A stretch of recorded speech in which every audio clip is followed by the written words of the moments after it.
estado da mente e do coração. Eu continuo com aquela firme expectativa de que vocês leiam o livro. Estou vendo que alguns já estão lendo. Olha só, para quem ainda não conhece, o livro é esse. A ideia é que a gente, no próximo ano, comece um novo ciclo ainda.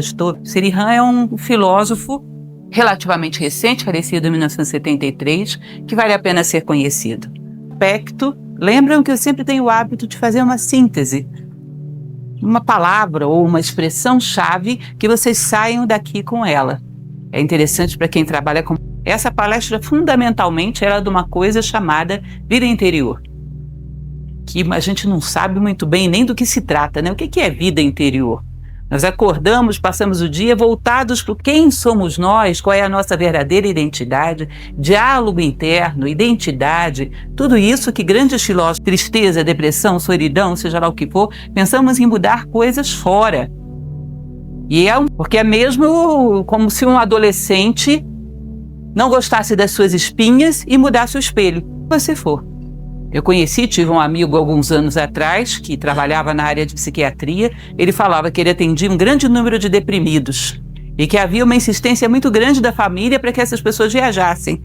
E ele costumava dizer, olha, a sua resposta ao ambiente, e o ambiente vai mudar, mas a sua resposta prossegue a mesma. E das circunstâncias para estar bem. Porque, no fundo, nós temos que fazer isso. Porque as circunstâncias sempre serão mutáveis, quente existirá frio, enquanto existir macio, existirá resistente, alto, baixo. As leis do mundo manifestado prevêem a dualidade e, a partir dela, a multiplicidade. Você não sabe o que vai haver do outro lado da sua porta amanhã, e talvez até antes dela. Quando se manifesta a sensação de medo, perdemos o controle. O pânico é medo de ter medo. Vocês vão ver que em espetáculos públicos, onde acontece algum acidente, morrem mais pessoas pisoteadas às vezes do que queimadas, ou então em lidar com o próprio medo. Ele se transforma numa manada irracional.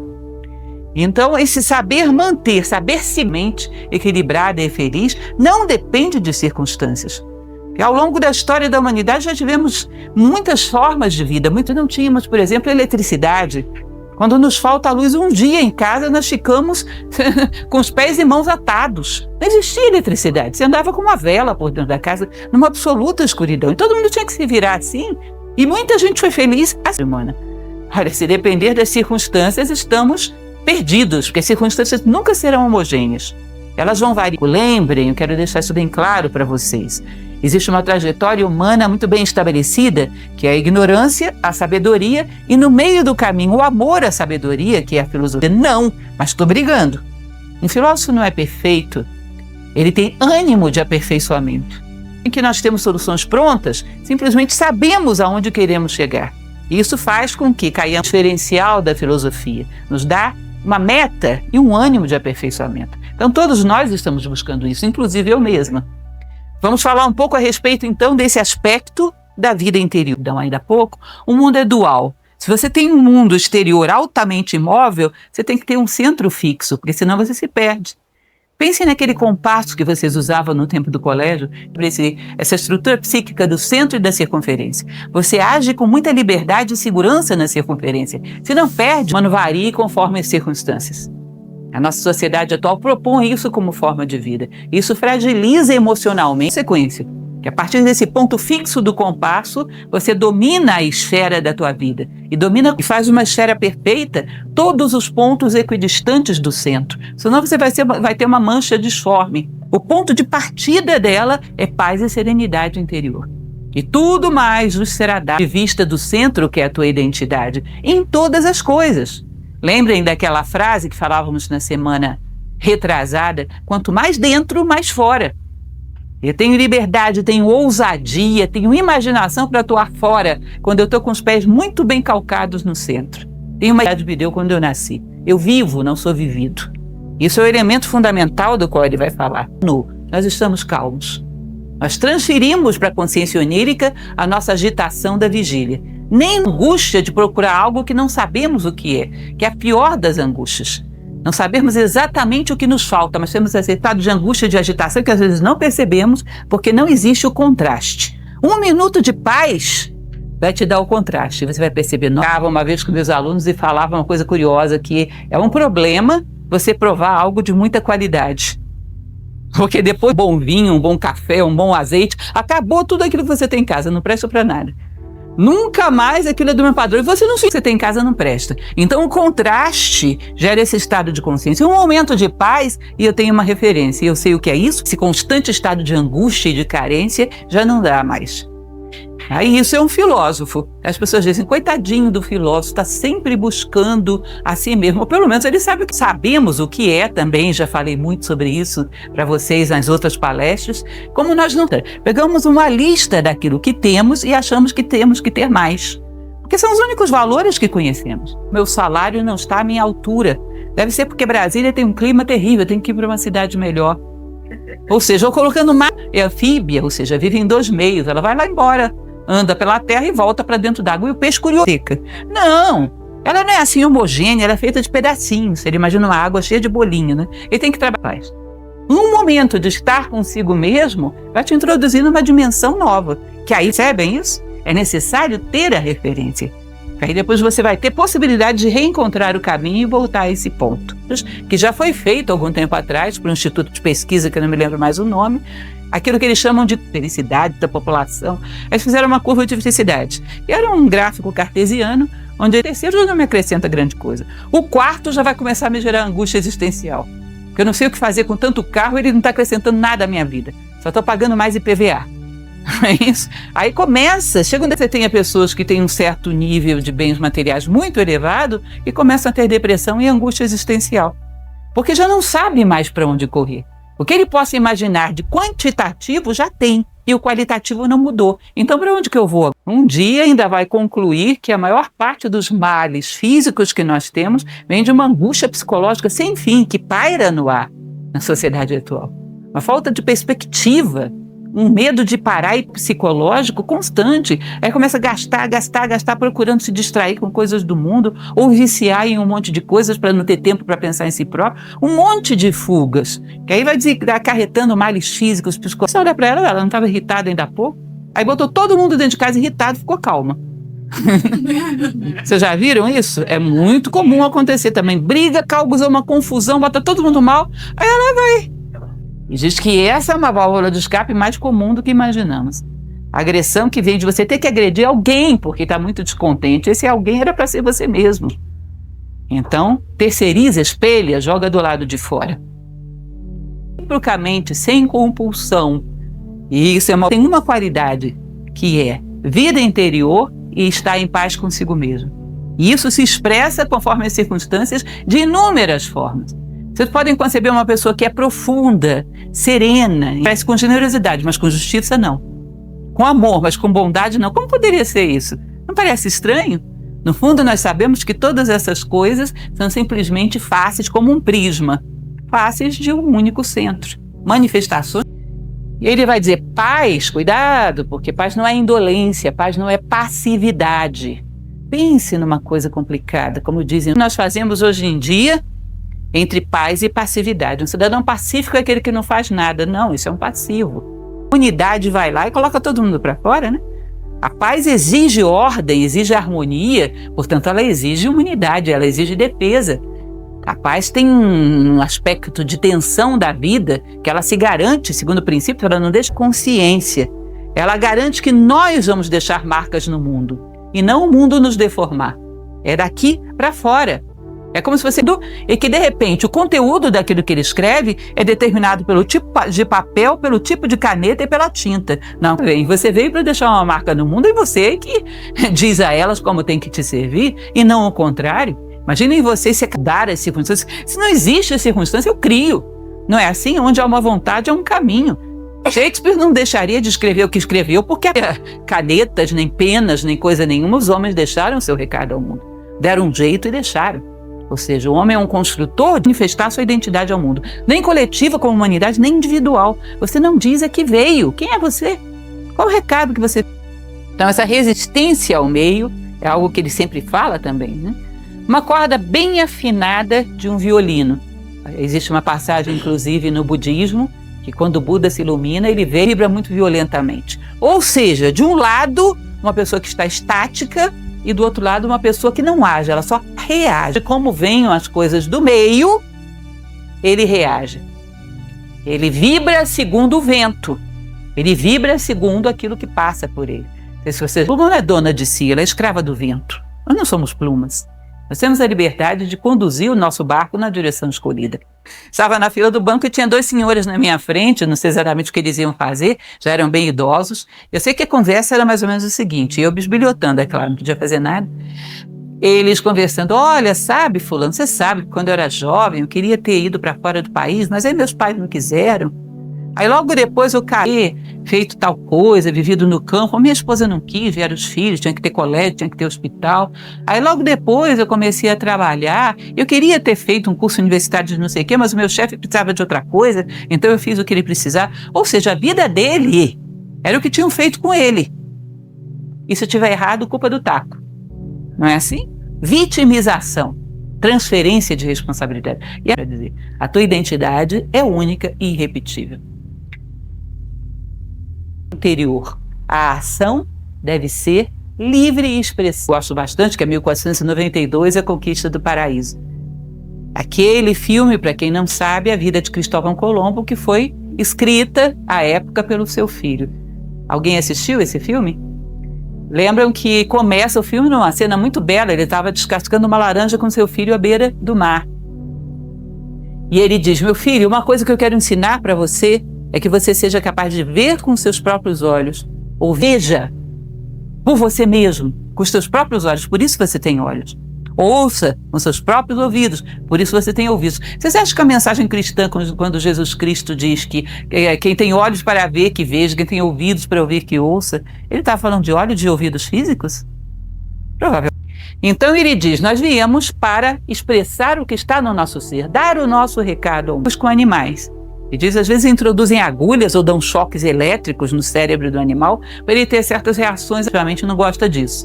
Mas o fato é que transferindo isso para nós não é muito diferente. O estímulo vem e damos uma resposta automática, previsível inclusive.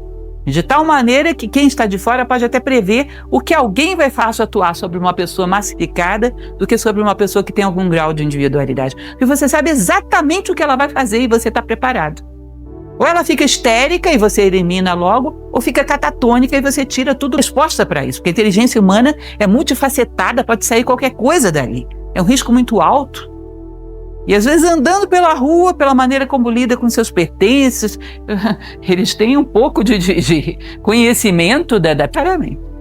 Em geral, sabem observar e sabem onde eles têm uma presa fácil. Sabe por quê? Porque são pessoas reativas e não ativas. Quando começou a acontecer esses sequestros relâmpagos, aconteceu um em São Paulo, onde tentaram negociar a fuga dos bandidos. 2 bandidos negociaram um carro e colocaram o jovem no banco da frente, que esse ancião, ele saía para o carro junto com os bandidos, parecia que ele estava indo para um passeio no parque, abonava para a imprensa, com a maior naturalidade do mundo.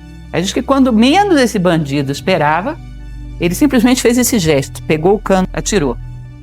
E aí a polícia controlou o da frente e acabou a história. Ele era um veterano de guerra.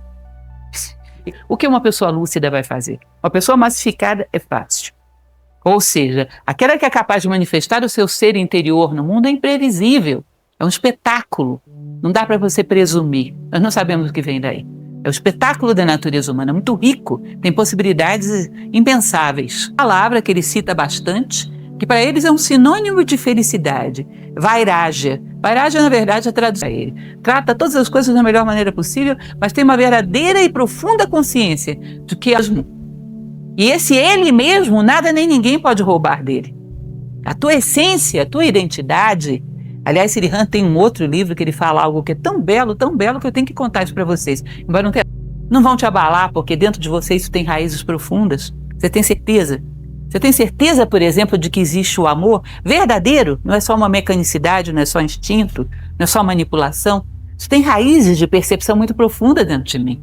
Eu já senti algo dele, já cheirei, já vi, mas você tem uma barca. Lembra daquele simbolismo egípcio da barca de Ísis? Você tem uma barca através do qual a sua tempo. Porque ela tem algo que transcende o tempo, uma certeza, uma verdade, e você já se garante.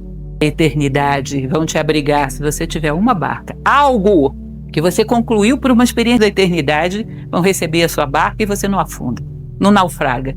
Não é interessante isso? E ele diz de uma maneira mais do que isso. Construa a sua própria barca. Uma coisa que seja. Você tem que ter de experiência profunda interior tua. Intransmissível, impossível de ser tirada de você. Aí você tem essa ideia. É belo, é meu, o objeto te prendeu. E de uma certa maneira você é escravo dele. E agora, para onde ele for, você vai correr atrás. E se você perdê-lo, vai sofrer. Percebe? Automaticamente deveria viver uma coisa assim. De alguma maneira isso te atua. Ou seja, algo que para você é mais importante que a tua essência. De qualquer maneira, não. Se eu tiver que abrir mão da minha essência por isso, eu não abriria. Tá bom que eu vou evitar. Se eu tiver que viver isso ou me corrompo, eu não me corrompo. Não sei se vocês entendem isso. Mais uma vez, repito, estamos colocando isso como um referencial de sabedoria. Nós estamos dizendo que usando todo tipo de jogo sujo, atacando população civil, massacrando mulheres e crianças quando os guerreiros tinham saído para a batalha, destruindo alimentos, queimando plantações, fazendo coisas que os incas não faziam. Fazendo ali. Mas antes de sair, Tupac Amaru o embaixador espanhol fez questão de perguntar a esse imperador: olha, eu tenho uma curiosidade, já que eu estou aqui. Quando a gente combateu com vocês pela primeira vez, frações de segundos depois vai vir uma raiva, uma mágoa, uma tristeza. Dá tempo de você cortar esse pensamento antes da emoção chegar. A emoção vem, é muito mais difícil limpar uma raiva do que um pensamento. Então, uma vida inteira. O emocional é como a tinta que derramou. Você percebe quando a mente empurrou, pega o vidro. Pensamento, não. Surgiu, não. Sai cortando, pá, pá, pá, pá, pá. Instantaneamente, como um processo que colocamos em nós mesmos. Praticar isso. Eu sei que não é fácil. Praticar isso. Porque, mas fulano fez, mas ele falou tal coisa. E aí, pobre de nós. São objetos de laboratório, coloca a lupa, se vê. Tem que observar os processos mecânicos que acontecem dentro de sites de banco, sites de compras. Eles mandam a gente digitar umas letrinhas, uns numerozinhos, e pergunta assim: você é autista? Não roubar. É interessante porque ele cita, existem preceitos dentro do budismo para o público em geral, para o homem comum, e para os monges, onde é muito mais exigente. Para o homem comum existe esse preceito aí, não roubar. Mas mesmo esse preceito, ele é mais sutil do que a gente pensa. Porque não roubar os méritos do outro para querer ser visto a qualquer preço. Sabe aquela história da pessoa que qualquer tipo de roubo que acontece em vários planos, quanto mais sutil, às vezes mais doloso, mais complicado, que vem de uma necessidade desesperadora de estarmos acima dos demais. Essa necessidade nos faz tirar do outro para que eu tenha mais do que ele. Em algum plano eu vou tirar. Se eu quero me projetar a qualquer preço, em algum plano. Tá? Então, mesmo esse conceito para o público em geral é um conceito mais sutil do que nós imaginamos. Agora, a beleza me interessa, mas ela não é minha, eu é que sou dela, eu sirvo a beleza. Basicamente, o filme, todo ele é muito bonito, mas existem dois cantores líricos que disputam entre eles, e um deles se torna famoso, mas se realiza, e o outro não. A música era minha escrava, e eu é que sou escravo da música. Eu sirvo a música e não ela a mim. Eu passei a vida inteira servindo a música. Nunca tive a pretensão de que ela me servisse. E por isso eu consegui e ele não. A beleza. Portanto, não somos donos dela, muito contrário, pertencemos a ela. É um grande corpo onde nós servimos ao bom, ao belo e ao justo. Eu sirvo e não ela a mim. Como o bem poderia servir a mim? O belo servia a mim? Eu, essa partículazinha insignificante, o belo me serve? É o contrário. Isso isso é pesado que ele fala, inclusive porque ele nasceu na Índia. Ele diz, aqueles sannyasins, aqueles monges, que para mostrar que são muito espirituais, abrem mão da sua casa, da roupa do corpo, de tudo, vão para um deserto. Abriu mão foi da responsabilidade de cuidar das coisas. Os outros é que tem que cuidar dele. Mas se você pisar no pé dele, ele programou o corpo humano e as suas necessidades, não fomos nós, é a natureza. Então você precisa de um abrigo, precisa de uma roupa, precisa de generosidade de fachada, que você simplesmente se tornou um fardo para os demais e, em geral, não abriu mão em níveis mais sutis. Usa e não tem nenhuma culpa por isso. Não se trata, como dizia Voltaire, de ter ou não ter as coisas, mas das coisas terem ou não terem você. Lembram que ele dizia, coloque tudo que você tem na sua frente para descobrir que é interessante essa passagem. Então, cuidado com essa deterioração dos ensinamentos espirituais. Tudo para todo mundo e agora vocês se virem para me sustentar. E no fundo eu não abri mão mais do que da minha responsabilidade. É lógico que deve haver um nível de mestres muito espirituais lá em cima, que isso tem, no nosso nível, acaba sendo um tipo de vaidade. Entendam isso. Sirhan, ele diz, uma pessoa que tem algum grau de sabedoria, ela gosta da terra onde nasceu, esse claro insight, esse momento de identidade mais profunda que ele tem, que está acima de raça, de família, de momento de nascimento. Você percebe isso pelo rastro que ele deixa no mundo. É uma pessoa muito serena, é uma pessoa que você olha e você sabe que ela está firme, que não é qualquer vento que vai arrastar isso para vocês. Eu acho muito bonito, que quando você penetra dentro do olhar de um sábio, é um olhar profundo, que não está virado só para fora, está virado para saber ver, sabe ver a Deus em todas as coisas, portanto tem um respeito pelas coisas que o homem comum não tem.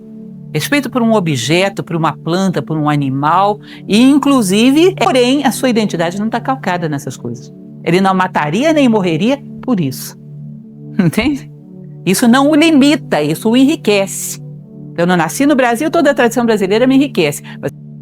E você percebe, pelas vossas obras vos conhecerei, pelo rastro que ele deixa no mundo. Uma vida simples e bela. Então percebam, Vairagya, que é a serenidade, que é a base desse amor extraordinário, olha para as coisas pensando como eu posso interferir no destino das coisas de tal maneira que elas caminhem para o seu bem. Não tem carências. Eu encaminho cada um na direção do bem que lhe corresponde. Eu empurro as coisas em direção à luz. E não na minha direção. Isso é carência, isso é apego, isso é muito bonito. Ele vai colocar uma frase aqui adiante que eu acho linda, bem Sirhan mesmo. É a sua própria eternidade. Isso tem tudo a ver com o amor platônico. Basta-se a si mesmo. Possível. E como ela despeja amor em todas as direções, não tem espaço para carência. Agora o egoísmo vem e pega toda essa gama de amor de 360 graus que você tem e concentra num grau só, em cima de uma só criatura que você escolheu para amar. Você imagina 360 graus reunidos de que ninguém suporta, fica sufocante. O homem tem uma possibilidade de amor 360 graus. Onde ele passa, você percebe amor. Imagina como é que seria uma sociedade feita de homens assim. E esse homem não teria carência.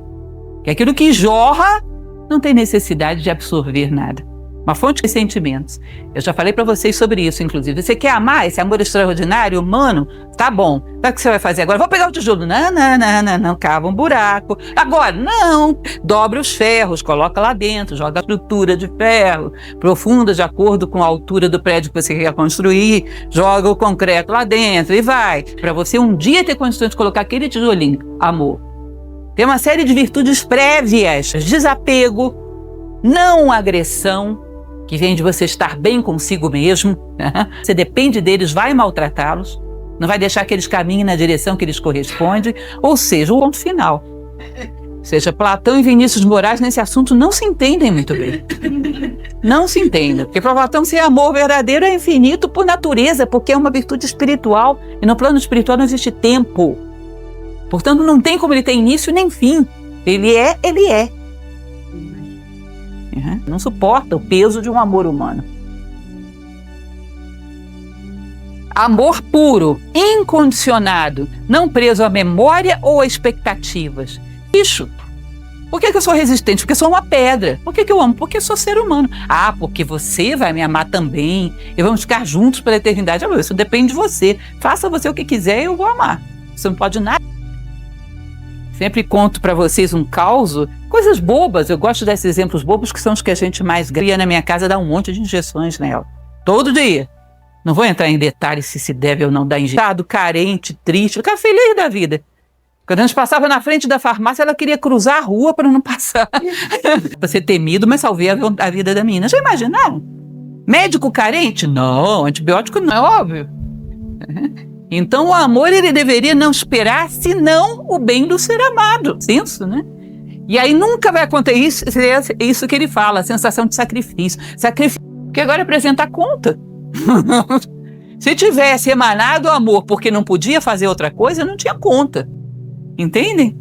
Então isso não tem negociatas, não tem trocas, não tem expectativas, não tem passado, não tem futuro. Está no momento presente como um ser humano. Eram coisas muito semelhantes, e aqui a semente pegou e ali não. Já perceberam? Porque as condições do ambiente eram diferentes, mas os dois estão muito tranquilos e felizes, te garanto. Porque fizeram o que se espera de um ser humano. O resto, as circunstâncias dependem de coisas que às vezes não estão nas nossas mãos. Não filosófico. Não tem um ponto firme na face da terra. Não tem onde apoiar. Se não apoiar dentro, você está perdido. Acontecimentos à medida que se apresentam, sem antecipar ou temer. O Dia Internacional do Cinema, na minha palestra, não sei porquê, mas tem um filme muito bonito, também muito conhecido, chamado Gladiador. Não sei se vocês lembram. Tem um determinado momento que aquele general Maximus, que tinha se tornado um escravo, está no centro, por que venha de trás daquela porta. Se estivermos unidos, nós temos chance. Eu acho aquilo tão bonito, você tem chance. E na hora que vier, você vê, responde à altura. Mas o que você pode fazer pelo futuro é ser humano no primeiro passo. O que garante ao homem é ser humano. Não tem outra coisa que garanta o homem. Então, seja o que for que venha da porta do futuro, esteja consigo mesmo de maneira sólida, leal. Os covardes morrem muitas vezes, os valentes só uma vez. Onde é que o valente morre? Na hora que chega a morte, ele vê do que se trata e parece uma ruga ou um cabelo branco. Que inferno! Os valentes enfrentam as coisas quando elas surgem a partir de toda a base de consciência que construíram, seja o que mais. E isso Srihan chama felicidade humana. E por último, para encerrarmos, dessa beleza e simplicidade.